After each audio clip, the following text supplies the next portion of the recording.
A minha dúvida é com relação a esses carros que são muito problemáticos. Eu acredito que, não sei se lá nos Estados Unidos tem isso, né? Carros muito mexidos e que eles chegam na oficina, você dá um pré-diagnóstico para o cliente e você fala que vai custar tanto de horas para resolver aquele problema. Só que você leva o dobro ou o triplo, né, de tempo para resolver. Eu acredito que isso que acontece aqui no Brasil em relação a orçamentos e a pessoa não consegue arrumar o carro naquele tempo que ele estipulou, né, de mais ou menos 4 horas, 5 horas para resolver o problema. E aumenta esse tempo. Aí ele não consegue cobrar do cliente a mais. Aqui no Brasil temos uma questão de lei. Quando você dá um orçamento, você tem que pedir novamente autorização para o cliente para fazer um adendo do orçamento. Não sei se é isso que acontece nos Estados Unidos. Aqui no Brasil é isso. E daí o reparador não consegue cobrar mais do cliente, lá um adendo do orçamento. Bom, o jeito que a gente faz aqui, o jeito que eu ensino, a gente não vende horas, a gente vende níveis, certo? Um dos erros que nós cometemos é a gente diz, olha só, vai custar tanto e aí eu vou te dar uma resposta. Isso é um erro, porque tem alguns carros, eu não sei como é que é aí no Brasil, mas aqui nos Estados Unidos, há uns 5, 6 anos, talvez um pouco mais de tempo, os fabricantes começaram a enrolar os fios com um certo isolante e os roedores adoravam comer esse isolamento que era colocado em volta dos fios, certo? E tem um carro que chega e com código de sensor da borboleta, de posição da borboleta. Aí eu abro o capô, eu dou uma olhada nos códigos, tudo bem, o código é de sensor da posição da borboleta, aí eu vou para esse sensor, eu testo 5 volts, testo terra, terra tá bom, sem queda da tensão, aí eu coloco eu pego o voltímetro e quando eu ciclo a borboleta, eu consigo ver que o sensor parece que está quebrado, o cabo está quebrado. Bom, um reparo super simples. Agora temos o mesmo tipo de carro, mesmo ano, mesma quilometragem, o mesmo código de problema, aí esse carro chega e não vai energia para o sensor. Agora eu tenho que começar a testar todos os fios, todos os cabos para ver onde que está o problema. Isso é uma situação diferente. Nos Estados Unidos, quando a gente vai para um médico, a gente paga para fazer exame, certo? Aqui também. Uma vez eu disse para o médico, bom, eles enterram os erros. Qual é o problema? Nós temos que começar a vender testes e não soluções. E a parte mais difícil é que quando você é o mecânico, quando você é o reparador, é muito difícil, porque nós queremos saber qual é a resposta para o problema. Nós julgamos nós mesmos com base na nossa capacidade de conseguir consertar o carro, saber qual é o problema do carro. Mas a gente também tem que ter lucro com os carros, né? Então, o que eu faria, e Daniel, se eu falar rápido demais, pede para eu desacelerar. Luciano, se você trouxesse o seu carro para mim, com a luz do motor, e você já teve em 3 oficinas antes, eu vou dizer para você o seguinte, olha só, Luciano, eu vou pedir que você nos autorize a fazer testes de nível 3. Então, eu vou pedir que você nos autorize até $1.000, tá? Para inventar um número assim. Autorize até $1.000. O motivo é o seguinte, todas as outras oficinas, eles já viram tudo que é fácil. E isso aqui vai ser uma situação complicada de saber qual é o problema. Eu posso fazer isso se você estiver disposto a fazer esse investimento. Bom, o que vai acontecer? A gente vai fazer os testes de nível 3. E nesse ponto, quando eu chegar no final dos testes, Luciano, vai acontecer uma de duas coisas. Ou eu vou te dar uma cotação, um orçamento para certos reparos, ou vamos precisar continuar com os testes. O que eu farei, então, é parar, aí eu vou te ligar e vou informar você e vou pedir que você nos autorize a fazer mais testes. E se o cliente disser não, aí eu anoto tudo que eu testei, digo tudo que fizemos, tudo que encontramos para eles entenderem o que eles pagaram. mas no... e mesmo assim talvez eu tenho que ser capaz de fazer o diagnóstico, mas eu, além disso, tenho que ter lucro. Você não pode dar de graça o seu tempo. Você não pode trabalhar 20, 30 horas e ser pago por 10 só, mas também não é justo que você trabalhe 30 horas no carro e aí você vai surpreender depois o cliente cobrando 30 horas de serviço. Não, você tem que fazer com que o cliente tenha controle do processo de reparo. Então, a gente faz isso em passos, em etapas.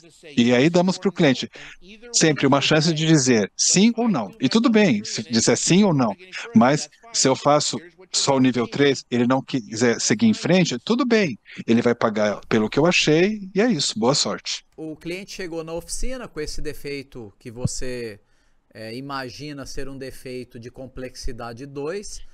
Você fala para ele, ó, eu acredito que para solucionar esse problema nós vamos ter que fazer isso, isso e aquilo, e é um nível 2, é o diagnóstico de tantos reais, de tantos dólares. Mas, se eu fizer todos esses testes e não dá certo, esse orçamento vai mudar para o nível 3.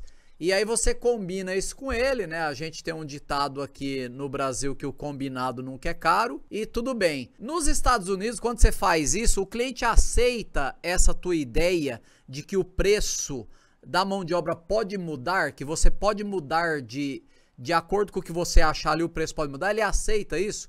Porque no Brasil tem regiões que isso vai ser mais aceito, tem região que vai ser menos aceito.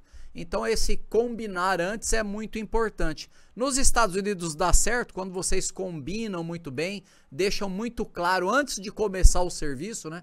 Deixa tudo muito alinhado. Dá certo, o pessoal mesmo assim às vezes reclama. Como é que funciona aí? E como é que é para o Luciano também aqui na região dele? Essa é a dúvida que eu tenho nas duas situações, né? Combinado não quer caro, beleza. Combinou, nos Estados Unidos dá certo? E aí na tua região, Luciano, como é que é? Vai lá, Rick, fala pra gente. Que os dois concordaram, né? Combinaram. Então, os dois entendem. Bom, esse é o problema. Nós não somos bons em nos comunicarmos, somos ótimos em fazer os reparos, mas a gente não é bom em comunicação, certo? E por isso que a gente trabalha com carros. Os carros ainda não conversam com a gente, né?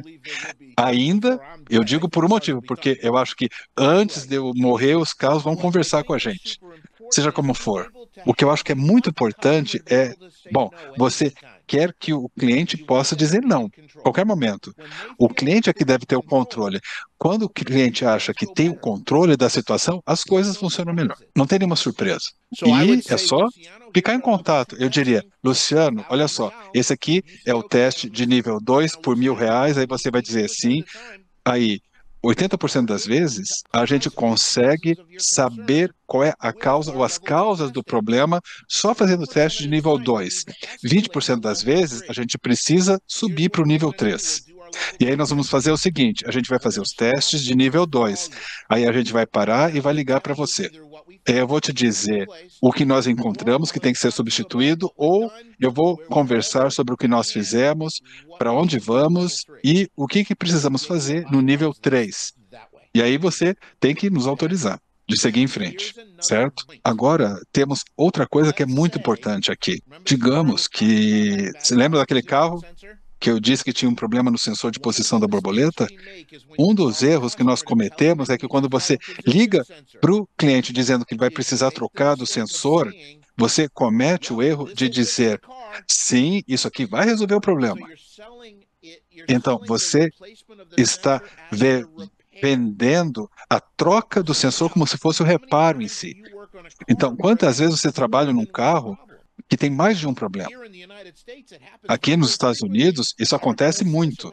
Eu troco isso, funciona um pouquinho melhor, agora encontrei outra coisa que está ruim. Então, a gente tem que ter espaço.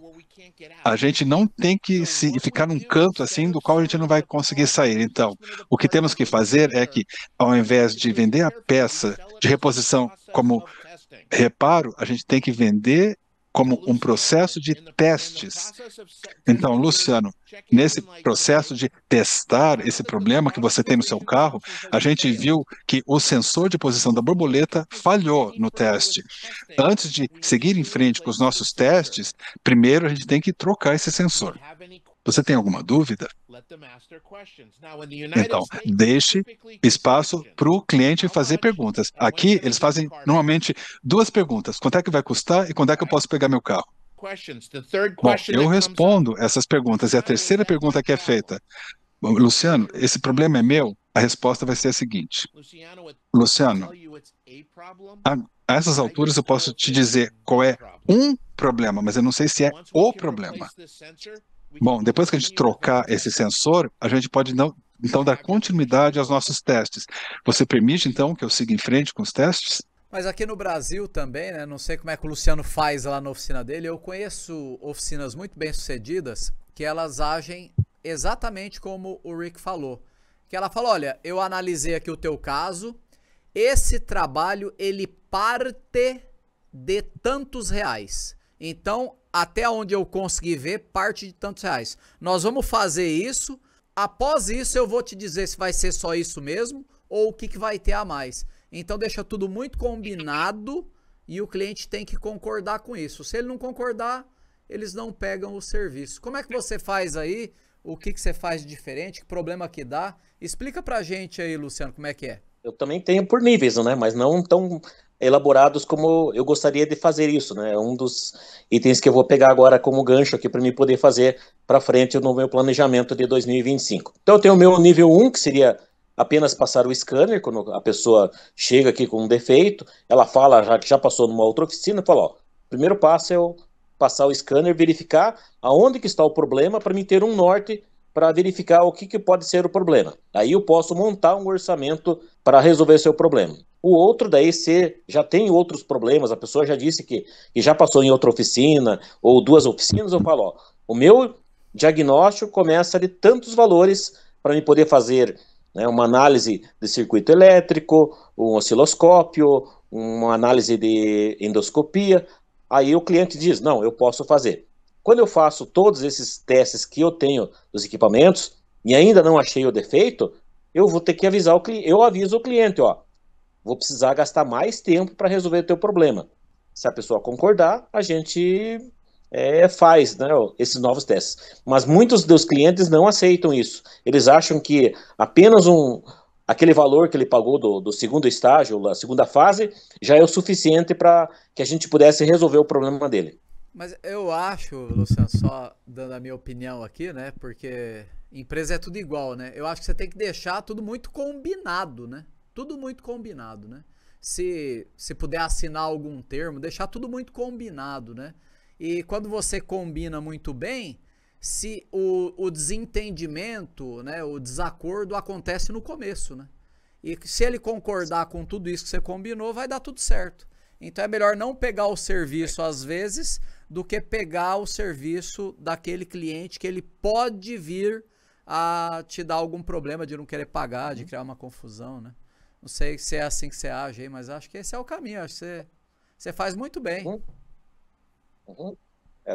Geralmente até veio esses dias aí uma captiva, né? Um GM aí, e tinha vários problemas. Aí eu passei esse nível de diagnóstico, é 250. Se 250 eu não conseguir resolver o seu problema, né, de achar o problema, né, que é passar o osciloscópio para verificar o sincronismo no motor, eu vou ter que fazer outros diagnósticos mais complexos, aí vai ter um outro valor.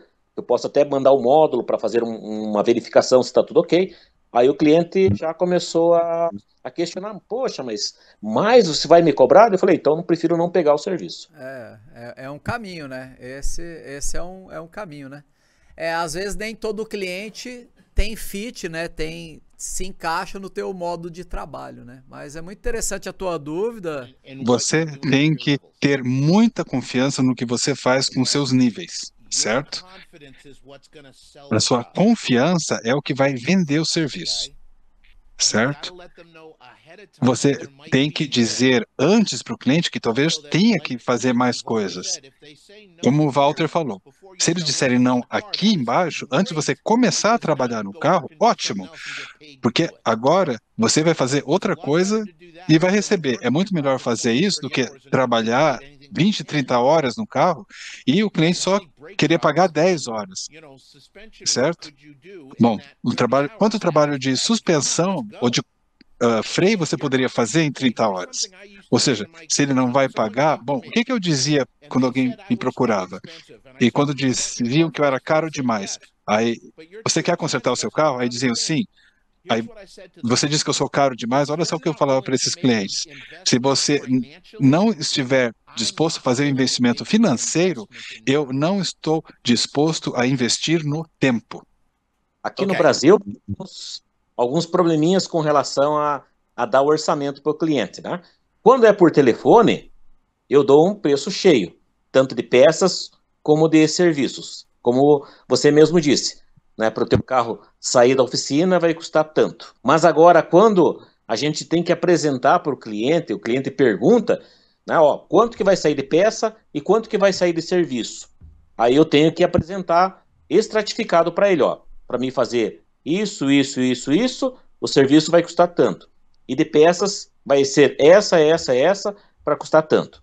Você falou que nos Estados Unidos não tem esse problema, mas aqui no Brasil a gente já tem esse problema, né, de apresentar isso para o cliente. Agora, o problema nosso aqui no Brasil, né, é com relação a peças, né? Muitas das peças aqui no Brasil são de baixa qualidade, né? Mesmo de concessionários é mais difícil de você conseguir peças. Aqui no Brasil é muita peça de baixa qualidade. Então, às vezes você faz um orçamento e quando chega a peça para você instalar, você testa aquela peça e aquela peça deu problema. Você tem que avisar o cliente novamente, olha, aquele orçamento que eu fiz para você, com essa peça, não vai dar certo, né? Eu vou ter que pôr uma outra peça que vai custar tanto. Alguns clientes aceitam, outros não, porque aqui no Brasil temos uma lei, uma legislação que, né, te restringe de você alterar o valor do orçamento. Como que é nos Estados Unidos aí? Vocês conseguem fazer essa alteração facilmente? O cliente entende isso com relação à qualidade das peças ou o preço das peças? Sim, a gente tem um problema com a qualidade das peças, isso é comum. Bom, e acho que isso acontece no mundo inteiro. A qualidade atualmente é horrível. Eu sugeriria só fazer orçamento de peças de qualidade, realmente, para eu não ter que me preocupar. Isso é a primeira coisa. Em segundo lugar, nós temos uma lei que diz o seguinte: quando a gente faz um orçamento, eu te dou um preço no orçamento, eu não posso simplesmente mudar. Eu não posso passar um orçamento de 100, aí quando você vier pegar o carro, eu dizer que custou 500. Isso é ilegal. Então, se eu fizer um orçamento de R$ 100 e se eu começar a olhar o carro e vejo que tem outros problemas, eu posso então mudar o orçamento e te ligar, dizendo o seguinte: olha só, encontramos outros problemas que têm que ser reparados, então agora vai custar X. Então, eu posso fazer isso, eu posso modificar o orçamento e ligar para o cliente, mas o cliente tem que aprovar, tem que dar autorização. Deixa eu ver.